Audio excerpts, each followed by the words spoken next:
అరే రామా, వెంకటేశ్వర స్వామి గుళ్ళో పులిహోర పెట్టిస్తా అని లైను గట్ల వేస్తున్నావేంట్రా? సుబ్బు, పులిహోరలో ఇంగు తక్కువైనా మనిషి జీవితంలో ప్రేమ తక్కువైనా చాలా సప్పగా ఉంటుందిరా. నువ్వు రారా. ఏమిటి ప్రేమ? ఏం మాట్లాడుతున్నావురా? మీ నాన్నగారు రామశాస్త్రి అని పేరు పెట్టింది పేరు ప్రఖ్యాతలు ఇస్తావని, నువ్వేమో మచ్చలా ఉన్నావు కదరా. మచ్చ మంచిదే లేదా సుబ్బు? మరొక కదరా మంచిది, మచ్చ మంచిదంటాడు పింజార విధవ. మనల్ని ఎవరో ఫాలో అవుతున్నారే. మనకెందుకు లేవే, వెళ్దాం పదా. అమ్మాయి అమ్మాయి అమ్మాయి, తన పేరేంటి? చెప్పను. తను ఎక్కడుంటుంది? చెప్పను. రామా చెప్పనంటుంది కదా, వదిలేరా. చెప్పేవారికి అస్సలు వదలను.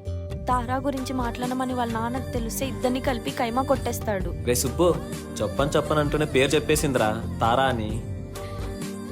నీ శార్థం నా పిండాకుడు, నువ్వు పేరు మాత్రమే గమనించావు. వాళ్ళ నాన్న కైమా కొట్టేస్తాడంట్రా. పైగా మన ఇంట్లో మాంసాహారం నిషేధము.